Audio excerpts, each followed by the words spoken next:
अमृतम द्वितीय खंड प्रसंभाग और द्वितीय अध्याय।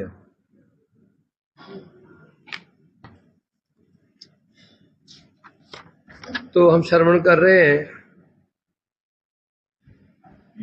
उपाख्यान गोपकुमार जी का।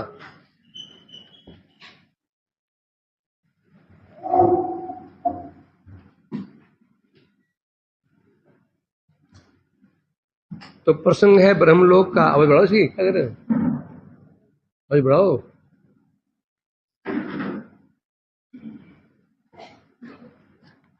तो यहाँ गोपकुमार जी ब्रह्मा बन चुके हैं। हम ब्रह्मा बनने के पश्चात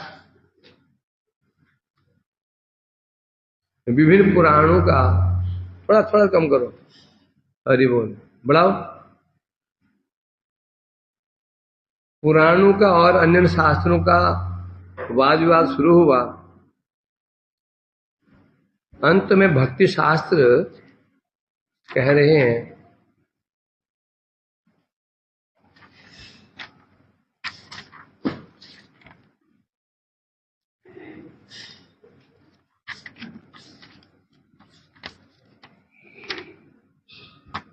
श्री भक्ति शास्त्राणी ऊंचू।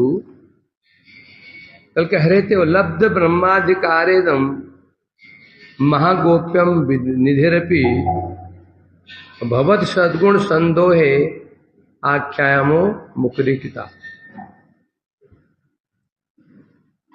जब गोपवान ने प्रश्न पूछा उन भक्ति शास्त्र कहने से श्रीमद् भागवत, भक्ति प्रायण उपनिषद और भक्ति प्रायण आगम शास्त्र प्रश्न पूछा,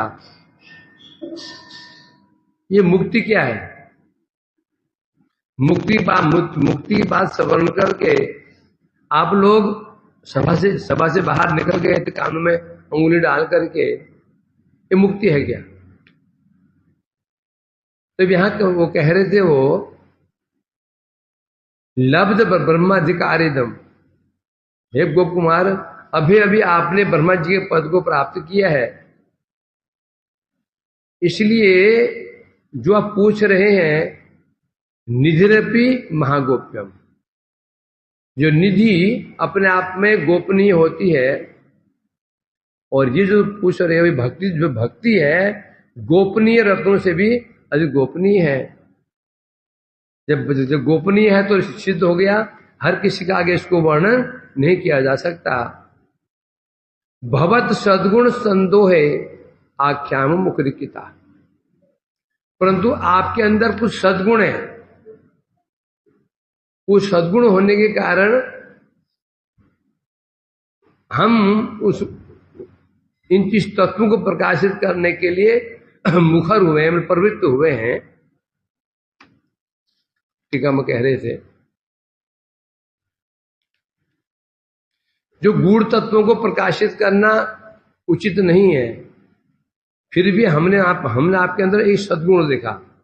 क्या सद्गुण देखा? भजन में तुम्हारी चेष्टा। जितने सद्गुण हो सकते हैं, वास्तव में जो सद्गुण है, कौन गुण है?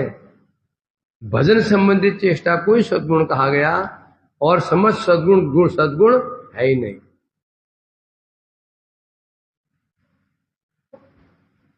है क्या? नहीं है।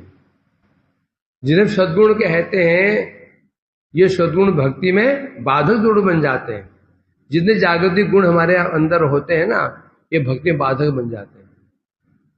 अच्छा वक्ता होना, तीव्र बुद्धि होना, अच्छा कीर्तनिया हो जाना, अच्छा रसोईया हो जाना, जो भी गुण जगत में है, ये मोस्टली ये भक्ति में बाधक बन जाते हैं हमारे अंदर।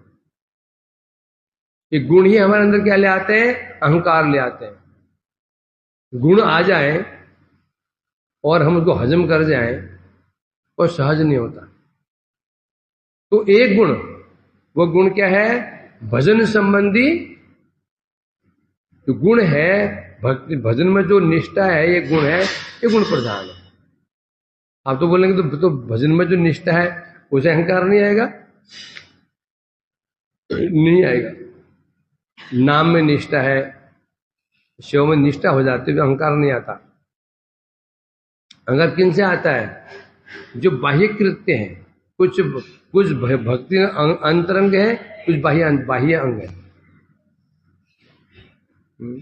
तो इसलिए कह रहे हैं यहां पर, तो आपके अंदर एक ही सद्गुण देखा है, वो सद्गुण है तुम्हारी चेष्टा, भजन में तुम्हारी चेष्टा है। क्या चेष्टा है? ब्रह्मा बनने के पश्चात भी, इतना ऐश्वर्य प्राप्त होने के बाद भी ऐश्वर्य आपको प्रभावित नहीं कर पाया। ब्रह्मा बनने के पश्चात भी आप निष्किंचन है, कोई ऐश्वर्य का आपको लोभ नहीं है, कोई विषय भोग नहीं कर रहे हैं आप। ये सद्गुण है आपके अंदर। विषय प्राप्त हो जाना और उसमें निष्प्रिय होना ये साधारण बात नहीं है। ये बात कौन कह रहा है? भागवत जी कह रहे हैं। भागवत क्या है? परम वैष्णव ग्रंथ है ना। इसलिए वैष्णव के गुणों को पहचानेगा, वैष्णव पहचानता है। प्रभु जी आप तो बहुत पहुंचे हुए संत है। बोला, मैंने कहा हम हो ना हो, तुम जरूर हो।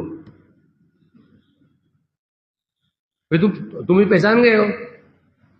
तुम कहते हो मैं बड़ा पहुंचा संत हूं, बहुत बड़ा भक्त हूं, तो इसका मैं तो हूं या ना हूं मैं नहीं जानता, तुम जरूर भक्त बन गए हो।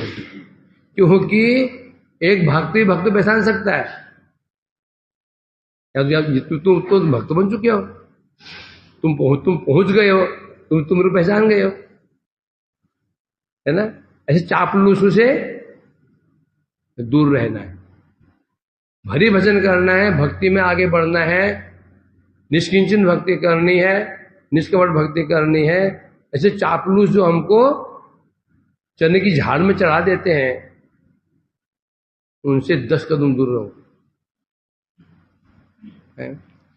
तो इसलिए कह रहे हैं पर आपके अंदर ये सद्गुण है, इसलिए हम ये गोपनीय विषय को भी आपके निकट वर्णन करने में क्या प्रवृत्त हो रहे हैं। क्वचित प्रस्तूयते अस्माभि भगवद भक्ति तत्पर मोक्ष त्याजी तुम सम्यक विनिंदत सपरिचत। यहाँ प्रश्न क्या था गोकुमार का? गोकुमार ने क्या प्रश्न किया था?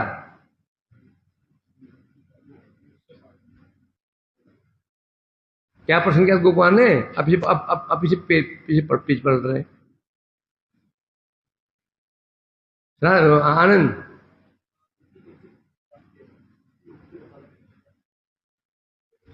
क्या प्रश्न किया था सनातन?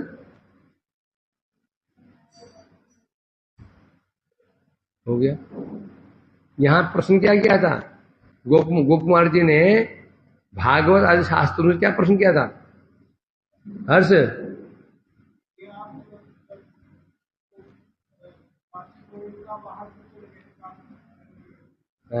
जब ये प्रश्न ये बात उठी थी कि भक्ति ही मोक्ष का कारण है, भक्ति का फल क्या है? मोक्ष। ये सुनने के बाद पहले तो आप मौन हो गए थे और मन मुस्कुरा रहे थे, फिर आप के बाहर चले गए थे। ऐसे आपको क्या लगा जी? मोक्ष का नाम आप सुनना भी नहीं चाहते हैं, वो मोक्ष है क्या? तो ये कह रहे हैं यहां पर, तो वही हम बता रहे हैं यहां पर क्या? क्वचित प्रस्तुयते अस्माभि, भागवत एवं जो भक्ति पुराण उपनिषद कह रहे हैं, हे गोकुमार ब्रह्म जो अब ब्रह्म बने हुए हैं, कभी कभी हम भी प्रस्तुयते अस्माभि, हम भी कभी कभी मुक्ति की बातों का, मुक्ति का वर्णन करते हैं हम भी कभी कभी मुक्ति की स्तुति करते हैं, मुक्ति की प्रशंसा करते हैं, कभी कभी करते हैं। और हम कौन है? भक्ति तत्पर। हम तो भक्ति तत्पर हैं, हम भक्ति परायण हैं, भक्ति तत्परायण हैं।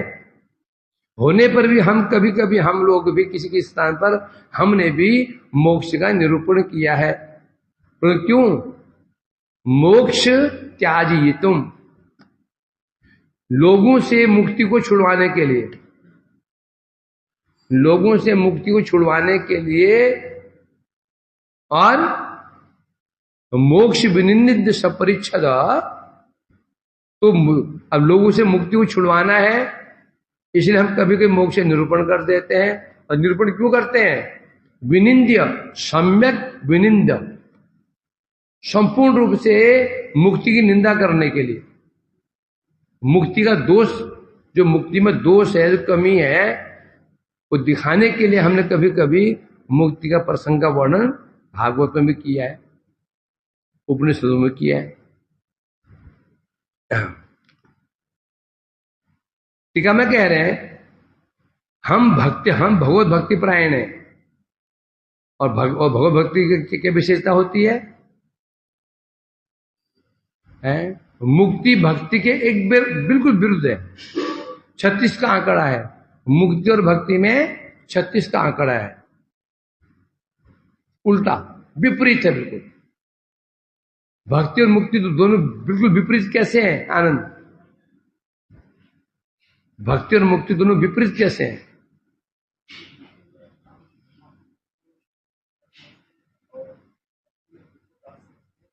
क्योंकि भक्ति में दास भाव की प्रधानता है, दास भाव, और मुक्ति में ब्रह्म भाव, बिल्कुल विपरीत भाव है ना। इसलिए कह रहे हैं यहां पर, तो जो भक्ति परायण शास्त्र होंगे, जो व्यक्ति भक्त होगा, कभी भी मुक्ति का वर्णन करना वो उचित नहीं समझेगा। और हम भक्ति परायण हैं तो भी हमारे लिए मुक्ति का वर्णन करना अनुचित है। फिर भी किसी कारणवश हमें मोक्ष के विषय में कुछ कहना पड़ता है। इसी चीज को दो श्लोकों में वर्णन कर रहे हैं। हम स्वयं भक्ति परायण हैं होने पर भी हम कैसे भक्ति तत्पर, भक्ति निष्ठा, हम भक्ति परायण हैं और भक्ति निष्ठ हैं होने पर भी किसी स्थान पर हम मोक्ष का निरूपण भी करते हैं। किस लिए करते हैं? तो बता रहे हैं, उस मोक्ष को और मोक्ष के साधन ज्ञान की निंदा करने के लिए। मोक्ष और उसका साधन ज्ञान है, दोनों की निंदा करने के लिए, उनकी हेयता प्रदर्शन करने के लिए, उनको संपूर्ण रूप से त्यागने के लिए मोक्ष और उसका साधन ज्ञान है, उसका हम वर्णन करते हैं। उद्देश्य क्या है? मोक्ष और उसका साधन ज्ञान। कौन ज्ञान? निर्विशेष ब्रह्म ज्ञान। जो मुक्ति का साधन है निर्विशेष ब्रह्म ज्ञान, उसको और मुक्ति को तुच्छ दिखाने के लिए हम कभी हमने वर्णन किया है। हमारा अभिप्राय यह है कि कोई भी मुक्ति का आदर ना करे, कोई भी मुक्ति का आदर ना करे, है? बल्कि सभी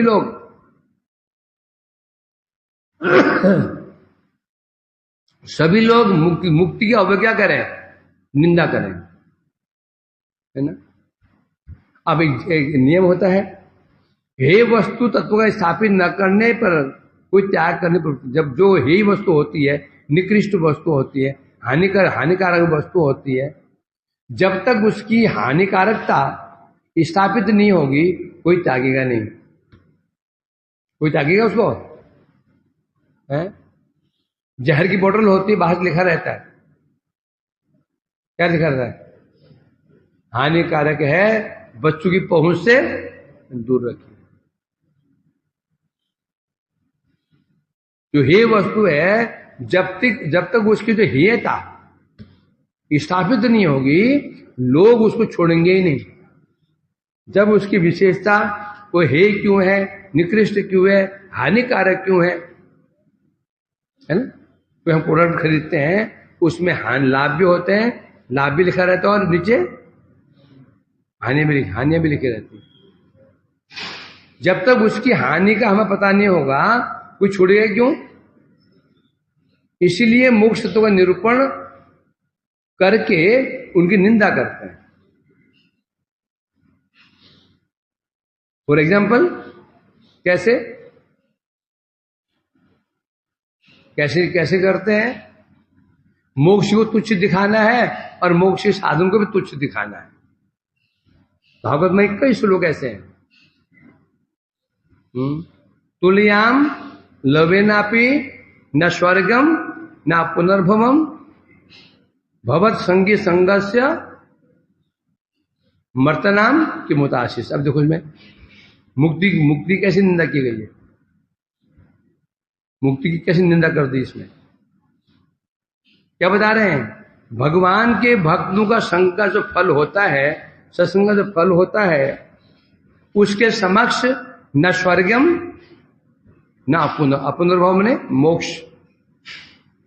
मोक्ष और स्वर्ग भी उसके सामने तुच्छ है। फिर जागतिक जो सुख है इसकी तो बात ही क्या। या फिर ये बोला गया, भागवत वर्णन है, जो मुक्ति भक्ति से प्राप्त हो जाती है, यह कर्मी तपसा ज्ञान वैराग्य तो क्या बता रहे हैं, जो कर्म से प्राप्त होता है, क्या प्राप्त होता है कर्म से, भोग। ज्ञानतः क्या प्राप्त होता है, मुक्ति है। मद भक्त लभदंत सा, भगवान कह रहे हैं कर्म से, ज्ञान से, तपस्या से, सांख्य से जो कुछ प्राप्त होता है, दान धर्म से मेरा भक्त सहज ही प्राप्त कर लेता है भक्ति के बल से। अब इसमें अब क्या चीज सूचित हो रही है राधन? तो आज कहाँ खोया हुआ है, तो आज कहाँ खोया हुआ है बता। इस श्लोक में क्या वर्णन किया जा रहा है?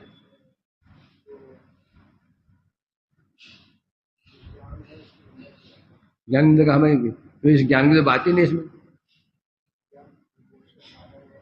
तो निंदा कैसे हो गई? तपस्या से मोक्ष प्राप्त होता है।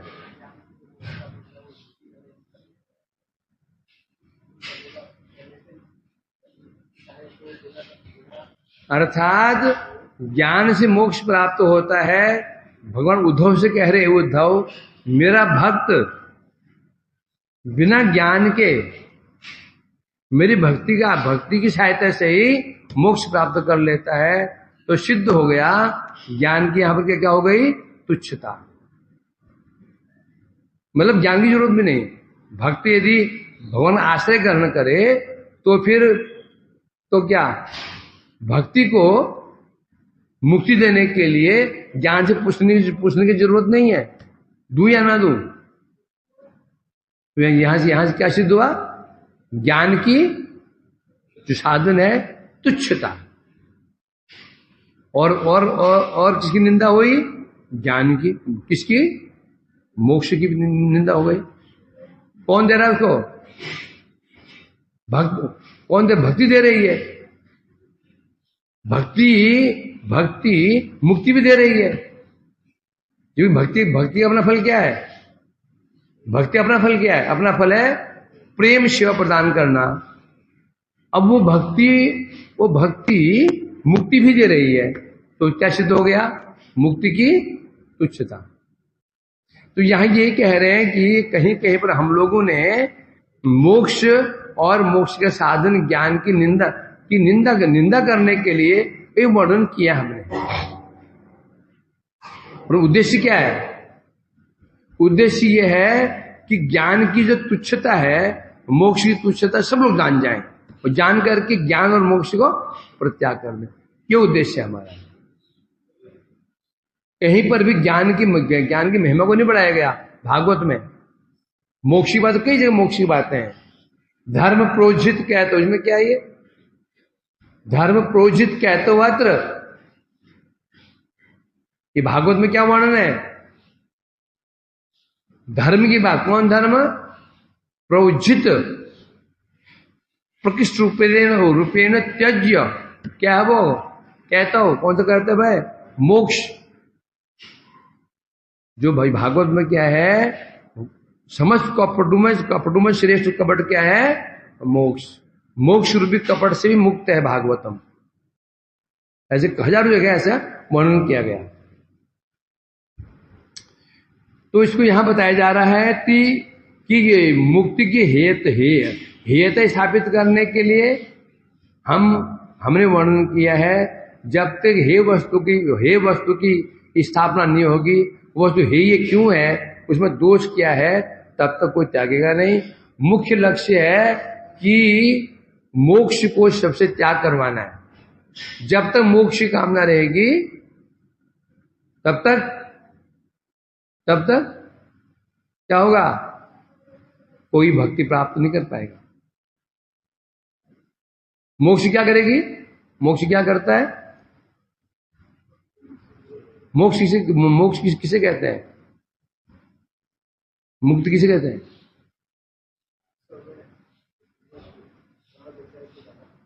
मुक्ति किसे कहते हैं? हर्ष, मुक्ति क्या है? हित्वा अन्यथा रूपम स्वरूपेण व्यवस्थिति। ये वैष्णव फिलॉसफी है, ये वैष्णव मुक्ति की परिभाषा है। परंतु अद्वैतवादियों में और मायावादियों में, अद्वैतवादी मायावादी में क्या अंतर है?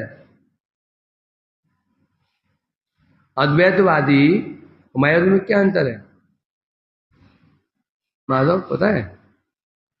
अद्वैतवादी और मायावादी में क्या अंतर है आनंद?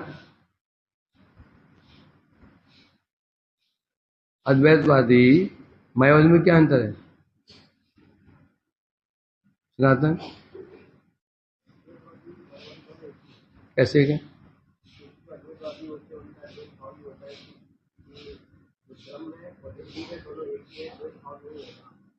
और मायावादी?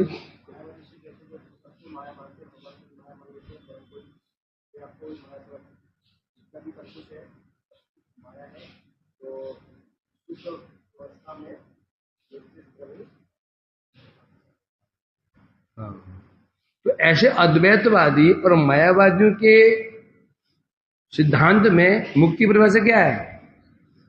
आत्मांतिकी दुख निवृत्ति है मुक्ति। दुखों की आत्मांतिक निवृत्ति ही मुक्ति है बस। जितने दुख हैं आत्मांतिक के कहने से संपूर्ण से पूर्ण रूप में दुख की मुक्ति को ही यहां पर मुक्ति माना गया है ना। अब तो यहां ये कह रहे हैं यहां पर, परंतु वैष्णव फिलोसफी क्या है? अन्यथा रूपम। अन्यथा रूप क्या होता है? समस्त उपाधियों को परित्याग कर देना। उपाधि बताया था, उपाधि क्या है? उपाधि है जितने हमारे यहां पर स्वरूप हैं, मनुष्य हूं मैं पशु हूं, मैं राजा हूं, मैं रंक हूं, धनी हूं, ब्राह्मण हूं, क्षत्रिय हूं, वैश्य हूं, जितनी उपाधियां हैं इन उपाधि को परित्याग करके स्वरूपेण व्यवस्थिति, अपने स्वरूप में स्थित हो जाना, इसे कहते हैं मुक्ति, है ना। अब इस मुक्ति विरोधी क्या है? अब ये क्या है? क्षायज मोक्ष क्या है? इसके विरोधी है। क्षायज मोक्ष क्या है? विरोधी। क्यों विरोधी है? क्षायज मोक्ष विरोधी क्यों है? क्योंकि क्षायज मोक्ष में निर्विशेष ब्रह्म ज्ञान में जीव को माना ही नहीं गया। भक्ति प्राण क्या है? सेवा। हनुमान जी कह रहे हैं ना राम जी को, भवच्छिदे तस्मै नष्प्रहम मुक्ते भगवान प्रभु अहम दास इत्यत्र विलुप्यते। ये घटना कब की है? जब श्री राम जी वापस अयोध्या पधारे, सिंहासन में विराजमान हो गए, फिर जितने भी उनके मित्र आए थे, भालू बंदर आदि जो आए थे साथ में, सबको वो उपहार देकर उनको विदा कर रहे थे। हनुमान छिप रहे थे। कहीं कहीं मेरे को भी ना वापस ना भेज दे। हनुमान बुलाया, हनुमान तुम्हें क्या चाहिए? मुझे कुछ भी नहीं चाहिए। तो ठीक है, मैं तुम्हें मुक्ति प्रदान करता हूं, मुक्ति ले लो। तो हनुमान तो कह रहे हैं भवच्छिदय तस्मय निष्प्रियामि मुक्ति। मुक्ति क्या है? भवत छिद। मुक्ति क्या है? भव छिद, भव सागर का छेदन। मुक्ति क्या है? भवच्छिद होता है। भव कहने से जन्म मरण का चक्कर है, उसको छेदन कर देना। हनुमान जी कह रहे हैं मुक्ति भवच्छिद है, बहुत अच्छी है, बहुत अच्छी है, परंतु न स्पृहामि, परंतु मुझे मुक्ति नहीं चाहिए। मुक्ति मतलब ये हो गया दोबारा इस संसार में, इस कष्टमय संसार में, दुखमय संसार में नहीं आना पड़ेगा, आना ही नहीं पड़ेगा। यहां पे समस्त सब कष्टों का निवारण, परंतु मुझे नहीं चाहिए। क्यों नहीं चाहिए? लाभ तो इसमें यह है कि दोबारा जन्म नहीं होगा, एक कष्टमय संसार में नहीं आना पड़ेगा। परंतु दोष क्या है? भगवान प्रभु अहम दास इत्र यत्र विलुप्त। क्योंकि आप प्रभु हैं, मैं दास हूं, ये भाव मुक्ति में लुप्त हो जाता है। क्या भाव रह जाता है? अहम ब्रह्मास्मि, दास भाव समाप्त हो जाता है। तो इसलिए यहां कह रहे हैं, तो भागवत चाहते हैं, भागवत जी चाहते हैं, पुराण चाहते हैं, भक्ति पुराण, कि किसी प्रकार से ये जीव जो है मुक्ति को परित्याग कर देना, मुक्ति को परित्याग कर दो। क्योंकि मुक्ति है सबसे बड़ी बाधक भगवत भक्ति में। कुर्बानी का आता ना, जब तक संसार में मायावाद रूपी कंटक रहेगा तब तक भक्ति कुसुम निकलेगा। और सत्य बात यही है, भक्ति प्रचार होकर कहां हो रहा है? भक्ति का प्रचार कहां हो रहा है? 1%, 99.99% जगत में जो भक्ति का प्रचार है वो मायावाद के ही है। कि मायावादी उसमें शुद्ध भक्ति प्रचार नहीं है। विचार करेंगे तो मायावादी चल रहा है, कहीं कम कहीं ज्यादा, कम कहीं ज्यादा। शुद्ध भक्ति प्रचार नहीं है, शुद्ध भक्ति प्रचार होगा भी नहीं। शुद्ध भक्ति प्रचार होगा तो 0.0001 के रेशो में होगा शुद्ध भक्ति का प्रचार। समझे कि नहीं? नहीं प्रचार भक्ति, विचार करो, विचार करेंगे नहीं और भक्ति प्रचार। अब तो ये बोले मायावाद कैसे? हम तो मायावादी नहीं है। ये शुद्ध जो वैष्णव है वो तो मायावाद का प्रचार नहीं कर रहा है। क्यों प्रचार नहीं कर तो रहा है? प्रचार कर रहा है अपनी प्रतिष्ठा के लिए। ये मायावादी है।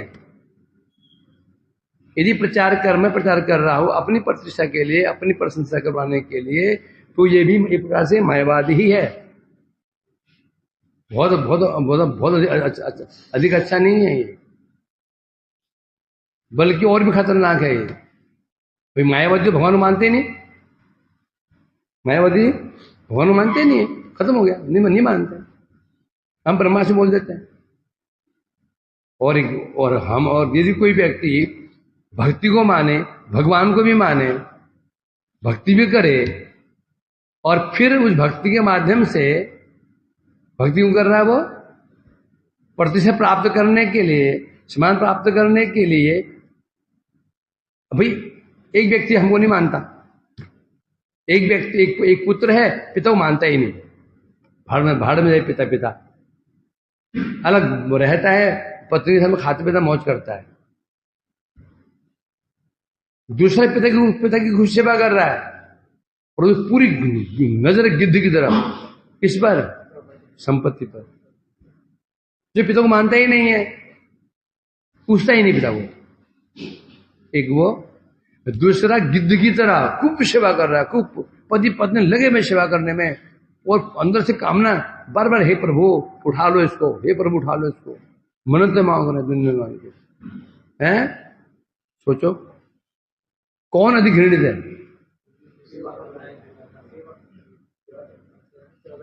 विचार करेंगे विचार करें, मायावादी तो घृणित में नहीं, मेरे विचार में मायावादी वैसे मानते ही नहीं भाई, तुम अपने रास्ते, हे भगवान आप अपने रास्ते, हम अपने रास्ते।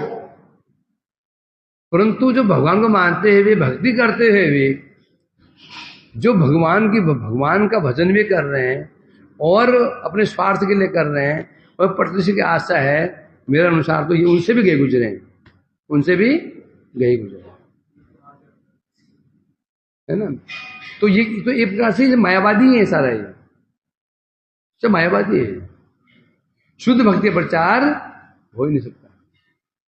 शुद्ध भक्ति प्रचार बहुत बहुत ही मुश्किल है। शुद्ध भक्ति प्रचार बहुत मुश्किल है शास्त्र में।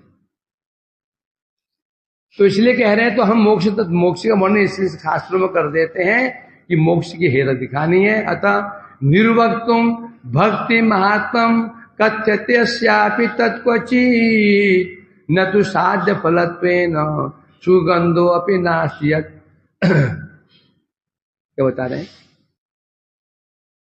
निर्वक्तुम भक्ति महात्म, भक्ति की महिमा का वर्णन करते समय किसी किसी स्थान पर हमने मोक्ष की प्रशंसा भी की है। कौन कह रहा है ये? श्रीमद् भागवत जी कह रहे हैं, भक्ति की महिमा का वर्णन करते करते प्रसंग वशत कहीं कहीं हमने मोक्ष की प्रशंसा की है, किंतु न साध्य फलत्व न, परंतु जो मोक्ष की हमने व्याख्या की है वो साध्य के रूप में नहीं की, साध्य के रूप में नहीं की है। हमने ये नहीं कह दिया कि भक्ति ही साध्य है, हम ये नहीं कह दिया कि भागवत का प्रतिपाद्य विषय क्या है, मोक्ष, ये नहीं कहा हमने। क्यों? क्योंकि सुख गंधो अपि नास्तियत, क्योंकि जिस मोक्ष में सुख का गंध भी नहीं है, सुख का गंध, सुगंध भी, गंध भी नहीं है। एक होता है गंध सुख, एक होता है सुख, एक गंध। ये फूल है, फूल वहां पर रखा है, सुगंध यहां पर आ रही है, तो गंध, फूल तो है ही नहीं है, फूल तो है ही नहीं है, गंध भी नहीं है। एक बार क्या होता है भाई कि कोई व्यक्ति परफ्यूम लगाता है, दूर रहता है तो खुशबू हमसे पहुंच जाती है? मेरे मोहल्ले में यही तो होता है, मेरा कमरा प्राय महकता रहता है, सुंदर खुशबू महकता रहता है। नीचे लोग आए, इतना परफ्यूम लगाते हैं, महकता रहता है फ्री में। तो बता रहे हैं यहां पर, भक्ति में, मोक्ष में सुख का गंध भी, गंध के गंध में क्या हो गया? फूल तो है ही नहीं है, गंध भी नहीं। क्यों? गंध कहीं भी जा सकते हैं ना, अंदर देखो ओ फूल रखे हुए, सुगंध यहां आ रही है। तो मोक्ष में सुख तो है नहीं है, सुख का गंध भी नहीं है। तो जब इसमें सुख का गंध भी नहीं है, तो ऐसा मोक्ष भागवत का प्रतिपाद्य विषय कैसे हो सकता है? क्योंकि भक्ति पहले बोल दिया हमने। भागवत क्या है?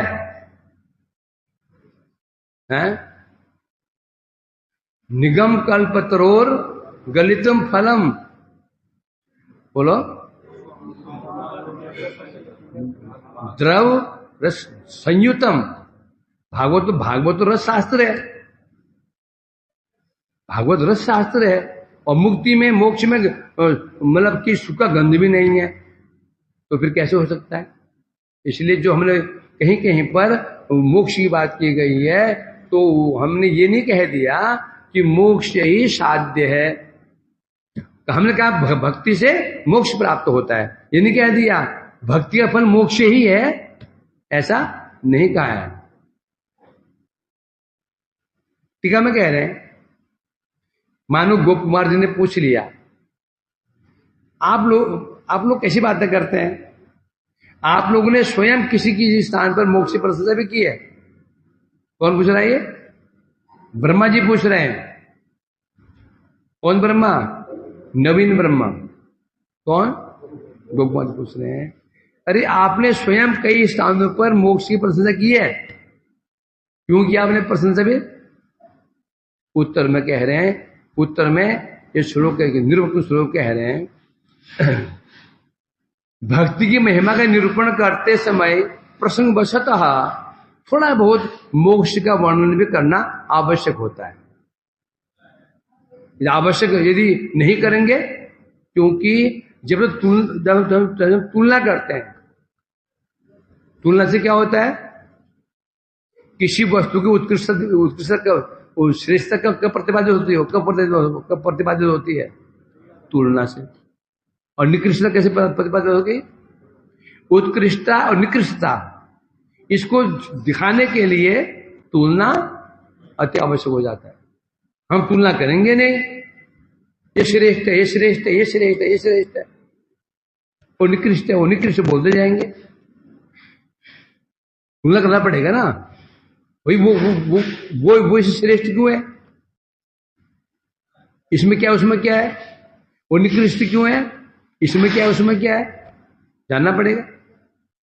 तो भक्ति की श्रेष्ठता को दिखाने के लिए और मोक्ष की निकृष्टता दिखाने के लिए प्रसंग वशतः कहीं कहीं पर मोक्ष की महिमा को मोक्ष की महिमा को दिखाना ही पड़ता है। नहीं दिखाएंगे तो क्या होगा, क्योंकि जो निगेटिव विचार हैं वही पॉजिटिव को क्या करते हैं, स्ट्रॉन्ग बनाते हैं।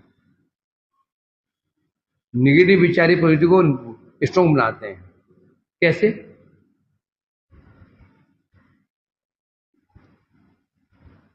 यदि जगत में असाधु नहीं होते तो साधु की महिमा कैसे प्रकाशित होती, जगत में असाधु ही नहीं होते तो साधु की महिमा जगत में प्रकाशित कैसे होती। यदि संसार में रात ही नहीं होती, अंधकार नहीं होता, तो प्रकाश की महिमा स्थापित कैसे होती। झूठ नहीं होता, सच की महिमा कैसे प्रकाशित होती क्या। एक जगह सब साधु साधु है तो साधु की महिमा कैसे प्रकाशित होगी, संभव है क्या। इसलिए बता रहे हैं यहां, उसी प्रकार से बता रहे हैं यहां पर, भक्ति की महिमा वर्णन करने के लिए तो मोक्ष का वर्णन करना भी आवश्यक हो जाता है, जिससे जीव समझ पाए कि भक्ति क्या विशेषता है, मोक्ष क्या विशेषता। तुलना करेगा, तुलना करेगा। उदाहरण स्वरूप, भक्ति ऐसी श्रेष्ठ वस्तु है जिसमें मोक्ष से भी अधिक कोटि गुना अधिक सुख प्राप्त होता है। ब्रह्मानंदो भवदेश चेत प्राद गुणकित नैति भक्ति सुकाम्बोधे परमाणु तुलाम, बोल देना है, दोनों बोल दिए। क्या बोला, ब्रह्मानंदो भवदेश, ब्रह्मानंद मतलब मुक्ति सुख। मुक्ति सुख ब्रह्मा जी की आधी आयु के बराबर जो मुक्ति सुख है, उसको तराजू के एक पल्ले में रख दिया जाए, दूसरे पल्ले में भक्ति सुकाम्बोधो परमाणु, दूसरे पल्ले में भक्ति समुद्र से एक ड्रॉप लिया और दूसरे पल्ले में रख दिया, न तुलामपि, कोई तुलना नहीं है। अब इसमें क्या दिखा दिया, मोक्ष की श्रेष्ठता दिखा दी कि अर्थात भक्ति इतनी श्रेष्ठ वस्तु है, मोक्ष से कई गुना अधिक सुख इसमें प्राप्त होता है मोक्ष में। तो मतलब क्या हो गया, मोक्ष में सुख है। यदि मोक्ष में सुख नहीं हो फिर तुलना क्यों करेंगे। तुलना किस में होती है, एक भिखारी में करोड़पति में नहीं होती है, तुलना होती है एक करोड़पति में और हजारपति में, सहस्त्रपति में। भाई 1 करोड़ रुपया हो, तुलना किससे होगी, जिसके पास कम से कम 80 लाख रुपया हो। करोड़पति तुलना भिखारी से हो जाएगी क्या, तुलना होगी कभी, क्यों नहीं होगी, कोई तुलना ही नहीं है। तो ये अब यहां दिखा, तो यहां दोनों बात आ रही हैं कि भक्ति में तो सुख है, वो सुख इतना श्रेष्ठ है, मुक्ति सुख उसके सामने कुछ भी नहीं है। तो मुक्ति में सुख तो है, मुक्ति सुख की अपेक्षा भक्ति में करोड़ गुना अधिक सुख प्राप्त होता है। तो क्या बोल रहे हैं, तो मुक्ति में सुख है कि नहीं है, सुख तो है, तो भक्ति से वो करोड़ गुना कम है। तो इसी चीज को दिखा रहे हैं यहां पर कि मोक्ष में सुख है, भक्ति में सुख है, परंतु कितना अंतर है, कितना अंतर है, करोड़ गुना अधिक सुख भक्ति में। इसी को दिखाने के लिए प्रसंगवश बता रहे हमने मोक्ष सुख का वर्णन किया। भक्ति सुख की तुलना में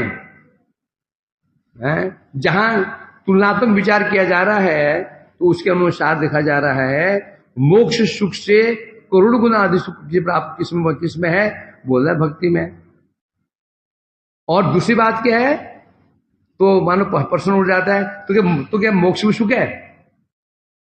मोक्ष में सुख है क्या? वो तो नहीं है। मोक्ष में जो सुख है वो मुमुक्षु के मतानुसार है? शराब में आनंद है कि नहीं है? है किसके अनुसार? शराबी के अनुसार। गांजे में आनंद है कि नहीं है? है किसके अनुसार? गजड़ी के अनुसार। जुओं में सुख है कि नहीं है? जुआरी के अनुसार। तो प्रश्न उठा कि तो मोक्ष में सुख है? मोक्ष में सुख नहीं है तो किन के अनुसार है? जो मुमुक्षु हैं, जो मुक्ति चाहने वाले हैं, उनके अनुसार मुक्ति में सुख है। वस्तुतः तत्व विचार से मोक्ष में सुख का स्पर्श भी नहीं है, सुख का गंध भी नहीं है। शराब में सुख का गंध भी नहीं है गंध शराब का है? नहीं है। तो लोग क्यों पी रहे? शराबियों को उसमें सुख मिल रहा है। पी करके पड़े में टेढ़े तिरछे मुरछे गर्दन एक तरफ हाथ पे मतलब मर गया है ऐसा, वो सुख मिल रहा है उसको।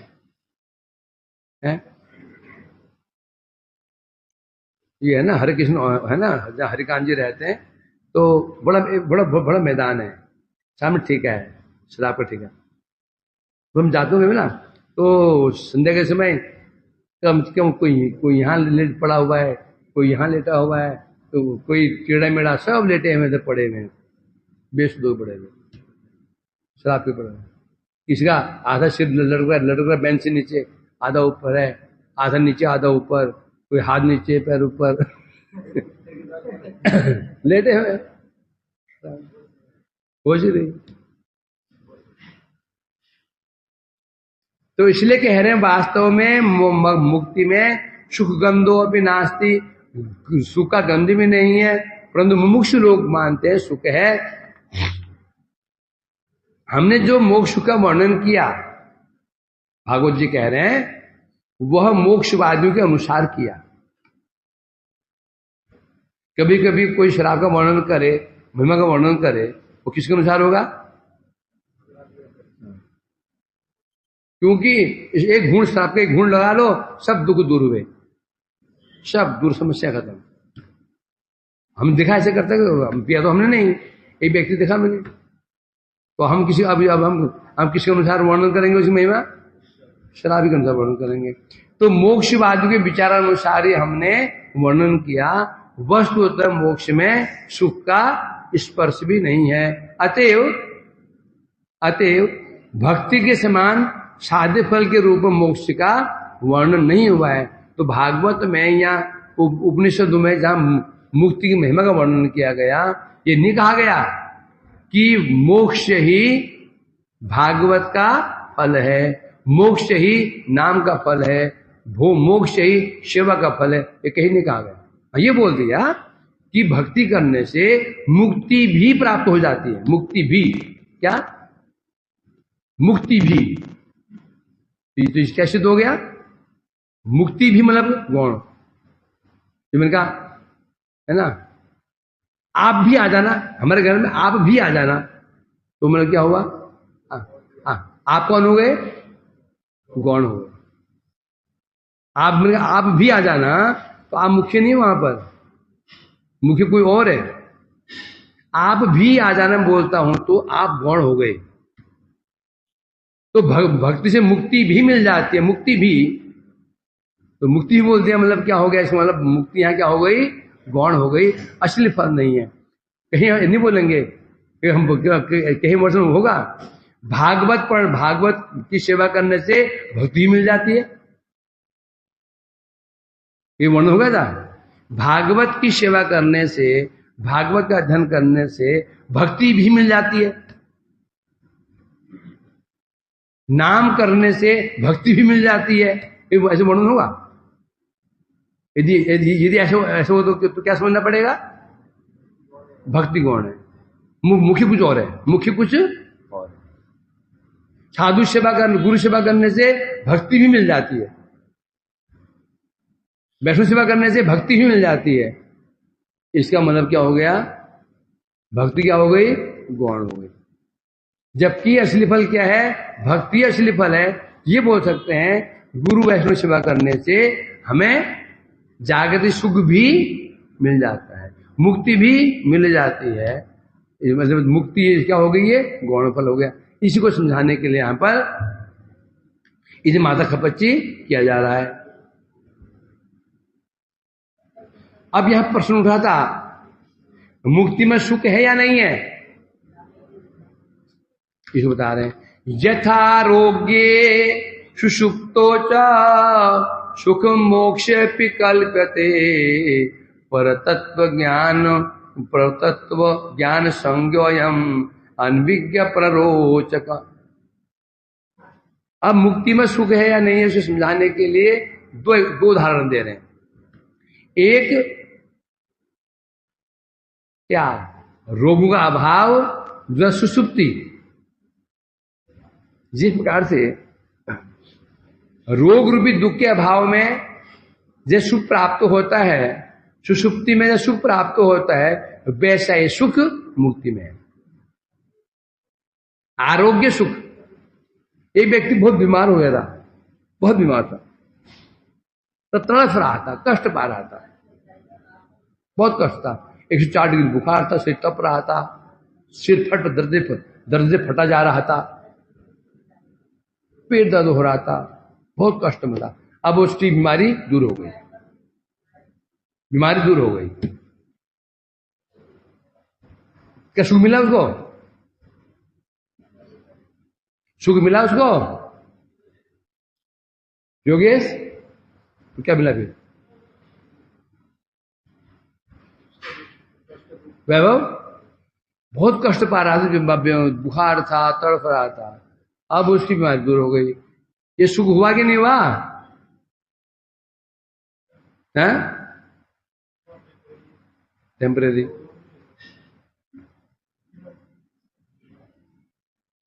है नंद किशोर जी, पूछो उनको सुख मिला नहीं मिला कि नहीं मिला? है?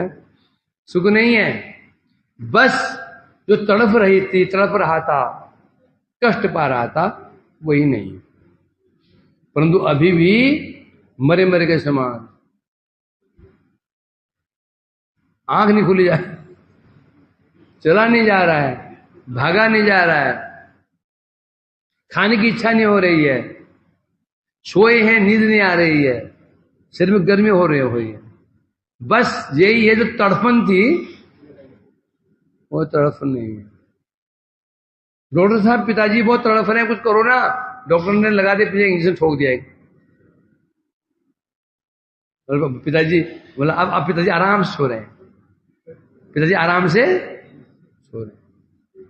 अब पिताजी आराम से सो रहे हैं, आराम है उनको, बस जो कष्ट हो रहा था वही कष्ट नहीं है। सुषुप्ति अवस्था में सुख प्राप्त होता है।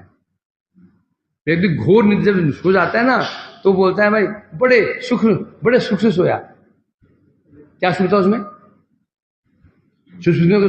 सुषुप्ति कहते हैं, उसको सुख था उसको है। जिस प्रकार से सुषुप्ति में सुख नहीं होता, आरोग्य अवस्था में सुख नहीं मिलता उसको। जब बीमारी दूर हो जाएगी, फिर मुख का टेस्ट अच्छा हो जाएगा, फिर वो तब सुख प्राप्त होगा, तब उसको बस अब सुखी है वो। केवल रोग दूर हो जाना ही सुख नहीं है, हैं? सुख की वस्तु मिल जाने से सुख मिल जाएगा क्या? सुख की वस्तु मिल जाने से सुख मिल जाएगा है या ना? नहीं मिल सकता। धन नहीं है, धन नहीं है, धन नहीं है, धन नहीं है, दुखी थे, धन मिल गया, सुख मिल जाएगा।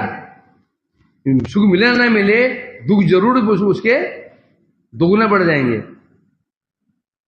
धन नहीं था तो धन मिलते ही अपने परिवार के लोग ही शत्रु बन गए। इसी कारण पहले के दो उदाहरण दिए। आरोग्य सुषुप्त हो, आरोग्य अवस्था में जैसे सुख की प्राप्ति होती है, सुषुप्ति काल में सुख की प्राप्ति होती है, वैसा ही मुक्ति में दुख अभाव ही मुक्ति सुख कल्पित हुआ है। ये कल्पना है। आज बड़े मजे में सोया, बड़े मजे में सोया, ये क्या उसकी बड़े सुख से सोया, ये कल्पना है उसकी। सुख नहीं मिला उसको। कब चल रही है? सुषुप्ति। सुषुप्ति किसे कहते हैं? स्वप्न अवस्था, सुषुप्ति अवस्था। स्वप्न अवस्था में हो सकता है कि सुख का अनुभव करे, वो राजा बन गया, रानियां, तीन रानियां पंखा झल रही है उसको, तीन रानियां, कोई चरण दबा रही है, कोई पंखा झल रही है, दासियां नृत्य कर रही है उसके आगे। हाँ, इसमें सुख जरूर है, पर सुसुप्ति में उसमें सपने में नहीं आते हैं। कई बोलते नहीं सोने में जो सोते हैं ना सुख मिलता है, अरे वो सुख कब मिलता है? सुसुप्ति अवस्था में। सुसुप्ति नहीं, स्वप्न अवस्था में। सुसुप्ति वो अवस्था है, स्वप्न अवस्था में इंद्रियों की वृत्ति लुप्त हो जाती है, मन की वृत्ति लुप्त नहीं होती। सुसुप्ति में क्या होता है? इंद्रिय प्लस मन की वृत्ति भी लुप्त हो जाती है। उस समय वो जिंदा है कि मुझे पता ही नहीं मैं कहाँ हूं क्या हूं करके, मुझे कहते हैं सुसुप्ति।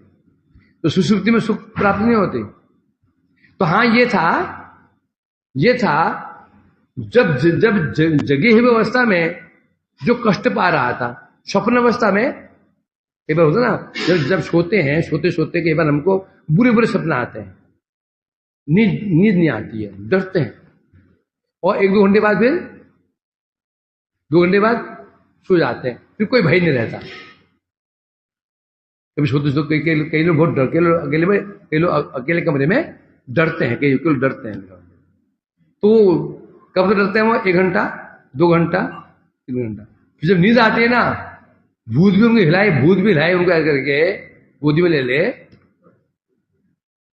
तभी वो गोदी में बच्चे लड़का सोया। बच्चे माँ बच्चे उठाते ना, वो गर्दन लटकी उसकी, ऐसे सो रहा है।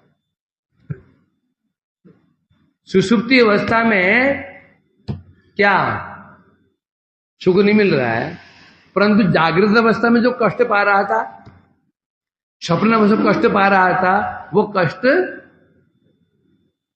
कहां पर है? सुसुप्ति में नहीं है। बस कल्पना कर ली क्या, आज तो बड़े आनंद से सोया, क्या मिला? नहीं, बड़े मजे से सोया, नींद बड़ी अच्छी नींद आई, इसी कल्पना।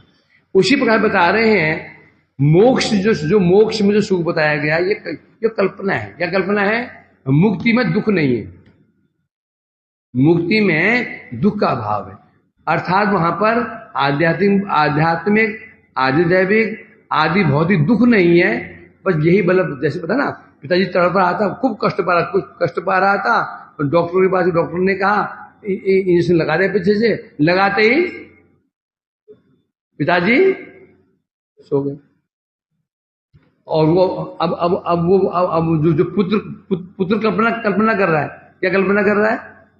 पिताजी आराम से सो रहे हैं। उसी प्रकार से बता रहे हैं यहां पर, मोक्ष जो है अज्ञान संज्ञक है। मोक्ष वास्तव में अज्ञान संज्ञक, मोक्ष एक प्रकार से अज्ञान ही है। जैसे अज्ञानमय बंधन में जिस प्रकार से सत्यता नहीं है, स्वप्न में हम देखते हैं किसने वो बांध दिया, किसने हमको रस्सी बांध दिया। क्या वो सत्य है? क्या सपनों में दिखा कि कोई लोग मेरे को लेके चले गए और बांध के लेके चले गए, गले में रस्सी बांध कर ले गए और देविका के सिर झुकाया और काट दिया चुट्टी, और मेरी गर्दन वहां पड़ी हुई है, मेरी गर्दन छन्न करके वहां पड़ी हुई है और खून निकल रहा है, ये मैं देख रहा हूं। क्या सत्य क्या ये सत्य है? ऐसा है नहीं, तो केवल अज्ञान बस है। स्वप्न में जो हम देखते हैं ये क्या है? केवल अज्ञान कल्पित है। स्वप्न में जो बंधन है वो केवल अज्ञानमय है। जब बंधन ही नहीं हुआ तो मोक्ष कैसे हो जाएगा? समझे कि नहीं? जब बंधन ही काल्पनिक है तो मोक्ष सत्य कैसे हो जाएगा? जब किसी बांधा ही नहीं गया, जब बांधा ही नहीं गया तो खुल गया उसको। ये समझे? है? जब बांधा ही नहीं गया किसी को, जब बंधन ही नहीं तो मोक्ष सत्य का। यदि बंधन सत्य है तो मोक्ष भी सत्य है। जब बंधन ही अज्ञान मूलक है, कल्पित है, तो फिर हम मूर्खों के लिए हो सकता है। एक केदारनाथ में एक व्यक्ति था, उसके पास चार पांच थे गधे। उनमें एक गधा बड़ा दुष्ट था। अब आगे बढ़ा तो यात्री लेकर के रात को रुका सुधा। अब वो रस्सियां थी 4, गधे 5। अब सोचा ये गधा ये बांधूंगा नहीं तो कोई कहीं मतलब गड्ढे बड्ढे में गिर के मर जाएगा। तो क्या करे? परेशान। एक बुजुर्ग आदमी ने उन्होंने कहा ऐसे करो, गधे को ले जाओ खुंटे के पास में, ऐसा ऐसा ऐसा करके घुमा देना, चार फंदा घुमा देना। गधे को ले गया, खुटा था उसमें ऐसे हाथ कर घुमाया, छोड़ दिया। अब सुबह उठा और सामान लादा, चार तो खोल दिए उसने और सामान लाद दिया। अब वो जो 4 तो चल पड़े, जो 5वां था वो आगे बढ़ ही नहीं रहा है। उसको डंडे मार रहा हो, वो रेंग रहा है, आगे नहीं बढ़ रहा है। तो उसने कहा क्या हो गया? अरे तूने बांधा खोला इसको, खोल दो उसको। उसने उल्टा हाथ घुमाया, गधा चल पड़ा।